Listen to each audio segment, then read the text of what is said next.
Dari Pak Sabta, dari Mas Hendra Kelana, Mas Tigor. Bagaimana Mas Tigor caranya untuk mendeteksi kita disandet apa enggak dan cara mengobatinya? Yang paling mudah jenengan bikin garam grosok. Garam grosok. Garam grosok itu dibakar, ditaruh piring yang dari tanah liat.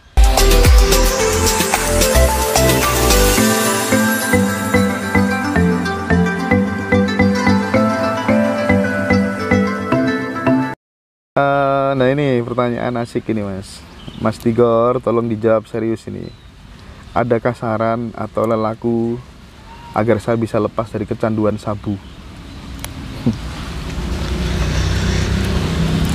Saran dan lelaku agar tidak kecanduan sabu. Saranku lebih baik Anda memblokir pintu-pintu yang Anda sebagai jembatan untuk mendapatkannya. Udah. Nomornya diblok. Nomornya diblok aja. Banyak kok. Kurirnya diblok ya. Kurirnya diblok. Sabu-sabu di 2022 ini. Micin, 2022 ini agak ngeri. Sabu-sabu banyak kasus yang terungkap nanti, terutama bandar-bandar besar itu lebih waspada ya. Oke. Lebih waspada loh ya. Paling kok kayak aku melindungi mereka ya. Siap. Oke, saya lanjutkan dari Kalbu Kirana. Mas, mantan suamiku memblokir jodohku karena dia seorang paranormal dengan nancepin keris di fotoku. Efeknya sampai sekarang aku belum punya pasangan lagi. Gimana? Bisa dilepaskan. Bisa ya? Bisa. Datang ke Kediri toh. Itu rumahnya mana yang tanya? Waduh, ini nggak nyebutin rumahnya. Datang ke Kediri nanti bisa. Yang namanya dibuka gitu loh. Kan saya sudah menyampaikan. Tapi memang ada itu upaya-upaya untuk kayak memblokir jodoh lewat nancepin. Itu udah ada. Ada. Tapi kita kembalikan lagi ke diri kita sendiri. Sifat kita seperti apa? Misal saya terlalu memilih orang. Lek gak sugih gak gelem. Kalau enggak kaya saya enggak mau, kalau enggak berpenjabat saya enggak mau, kalau tidak ada pangkat saya enggak mau.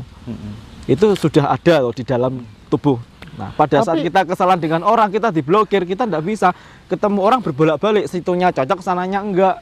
Sorry loh ya, menurutku sih enggak perlu datang di Kediri deh. Pikiran itu kan mencipta, kita ini punya Tuhan. Nah kalau kemudian itu diiyakan, ya kan, dipercaya tambah nemen, ora payu rabi temenan. Mending dilawan sendiri. Maksudnya datang ke Kediri cari jodoh di sini. Oh gitu. Om Aji siap. Jenengan jodohin. Jenengan jodohin gitu loh. Paham. Oke Mas. Jual tanah susah. Sebabnya apa Mas Tigor? Tahun 2021 sampai 2023 harga tanah hancur, hanya dijual kerugiannya 40% dari harga yang normal. Itu prediksi Mas, pakar geopolitik internasional. Itu hancur. Jadi kalau kamu sekarang punya uang banyak, jangan beli tanah sekarang dulu. Sip Mas Tigor. Tanah emas hancur. Tahun berapa Mas? Pokoknya mulai dari 2021 sampai 2023-24 lah. Tanah dan emas hancur. Tanah hancur, dijual enggak laku-laku, sampai harga itu dijual udah aku rugi 50% tak jual enggak apa-apa, itu pun enggak laku. Dan sekarang udah mulai banyak terbukti orang jual tanah susah loh, Mas. Itu sudah saya sampaikan di channelnya kapan ya, lama itu, sama Raka loh nggak salah. Berarti gimana dong Mas, kalau punya uang banyak, kalau mau investasi jangan ke tanah berarti. Jangan ke tanah dulu aja. Saya simpenannya duitmu ibarat nih lemari dikipangan renget gak apa-apa. Oh gitu ya. Daripada nanti mangkok. Terus banyak lagi mafia tanah. Di dalam kondisi seperti itu banyak orang yang bermain mafia tanah. Ayo tanahnya dijual ke sini ke sini. Mafia tanah banyak sekali. Nanti di 2022 menemukan 4 mafia tanah kebongkar. Ada tanah yang dijual ternyata bukan tanahnya. Jadi saya pesan hati-hati kepada siapapun, jangan percaya dengan orang yang baru Anda kenal. Karena takutnya jenengan mau beli tanah, uang sudah dikasih, barang ternyata bukan milik dia. Atau enggak barang yang digade itu bermasalah. Saya agak merinding. Pernah kena sampai? Enggak. Merindingnya itu karena saya kan ngikuti berita-berita geopolitik internasional gitu kan. Nanti harga tanah itu semuanya akan hancur loh. Sekarang Mas Tigor bilang gini, itu saya kayak klik gitu loh Mas. Iya. Hancur harga tanah, hancur, harga emas juga hancur. Emas hancur, tanah hancur, harga diri lebih hancur-hancuran lagi karena orang nekat wes aku tak kerja bejat ya. Iku, tapi aja lo guys, jangan lo ya. Aku sok suweneng karo Mas Haji, takok lagi Mas, tanya lagi Mas. Om. sok renyah ngono le. Ayo Mas. Kayak gimana nek enek pertanyaan kok tak golek gak enek Mas. Hilang. Enggak ibuke enggak pulang-pulang mau nanya. Oh, ibuke enggak pulang-pulang. Namanya? Ditinggal ke Bali, cuman wis semenjak itu nggak ada kabar. Namanya? Nah itu tak cari kasihan. Oke, saya lagi ya lanjut dulu nanti sambil Mas Aji cari itu ya. Dari Pak Sabta, dari Mas Hendra Kelana, Mas Tigor. Bagaimana Mas Tigor caranya untuk mendeteksi kita disantet apa enggak dan cara mengobatinya? Yang paling mudah jenengan bikin garam grosok. Garam grosok itu dibakar, ditaruh piring yang dari tanah liat, taruhlah di bawah tempat tidur. Kalau garam grosok itu tiba-tiba berair dalam waktu 1 hari, berarti Anda disantet. Tiba-tiba berair, baunya busuk, berarti disantet. Tapi kalau garamnya tetap reaksinya biasa, mungkin lengket biasa, itu enggak. Kenapa saya seperti ini? Kadang orang bilangnya gini, aku dibikin orang lah, aku dibikin gitulah. Sebenarnya dia sakitnya sakit medis gitu.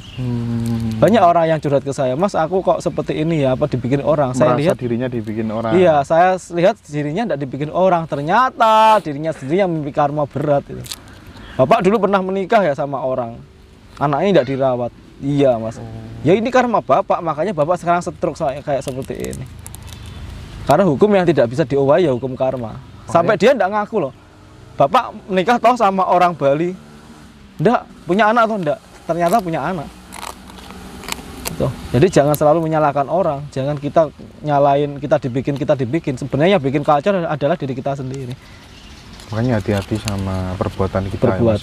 Harus hati-hati, diusahakan jangan sampai merugikan orang lain, gitu ya. Karena karma baik, karma buruk berlaku sepanjang zaman. Iya Mas, itu pesan penting Mas Tigor. Terus ini dari Sabta Arga. Ya. Kalau alam akan memperbaiki tatanannya, kenapa selalu ditunda-tunda terus Mas Tigor? Benarkah ada orang yang bisa menawar kejadian alam tersebut? Tidak ada yang bisa. Tidak ada yang bisa. Tawaran negosiasi sama alam nggak bisa. Nggak ada bisa. Tapi kalau kita kayak sistemnya imbal balik, kita sudah ngelakuin apa ke alam kita. Kalau kita dinego, kita untung, alamnya buntung, ya siapa yang mau? Tidak ada yang bisa. Oke.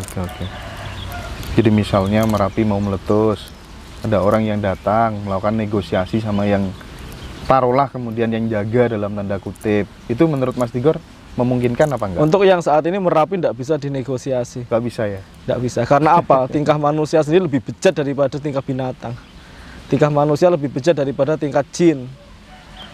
Kenapa? Orang saling tikung, tidak pedulikan teman, tidak pedulikan saudara. Banyak orang yang tega gitu loh. Alam juga harus tega dengan kita. Imbal balik ya Mas? Iya. Mas Hafiz, ini dari Mas Hafiz Mas. Kenapa doa saya jarang terkabul Mas Tigor? Dan yang terjadi malah yang nggak saya inginkan selalu terjadi dalam hidup saya. Apa yang dimaksud Tuhan itu kadang kita tidak ngerti, tapi itu adalah rencananya. Kayak emas gitu, emas dipoles tidak akan harganya langsung mahal. Kita rasakan dulu. Tapi saya percaya maksud Tuhan ini pasti yang terbaik, walaupun kita ini menganggapnya sulit dipahami gitu. Kadang kita berdoa, aku besok pengen bisnisku sukses, tapi kenapa kok bisnisnya hancur? Karena kita lebih harus hati-hati. Ya yang seperti yang saya sampaikan tadi, orang manusia ini sukanya karepe dhewe. Aku njaluke ngene, aku njaluke gitu. Kita memberikan apa ke Gusti? Iya. Kalau saya menjawab pertanyaannya Mas itu tadi, Mas Hafiz, suatu saat doanya akan kejawab. Mungkin saat ini ada polesan bagaimana Mas Hafiz bisa untuk mewujudkan apa yang Mas Hafiz inginkan sendiri. Dan terus belajar intinya Mas ya, karena segala sesuatu itu kan kalau katanya pengen dunia ya ada ilmu, pengen akhirat ya ada ilmu. Intinya harus berkelimpahan ilmu jadi orang. Sehingga melakukan sesuatu itu kan kalau ada ilmu kan enak Mas. Enak. Kadang lek gak ada ilmu nih kayak aku ngene iki ngobos. Ya Tuhan, namanya wong urip. Saya lanjutkan pertanyaan dari Mas Andi Prasetyo.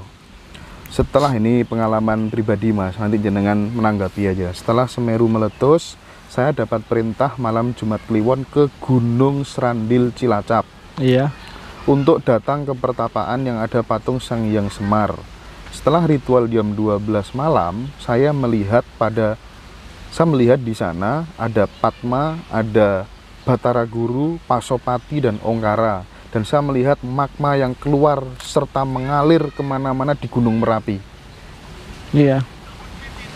Jadi Merapi, Merbabu, gunung-gunung kecil lainnya adalah apa ya, dari ceritanya ini potongan-potongan Semeru yang terjatuh.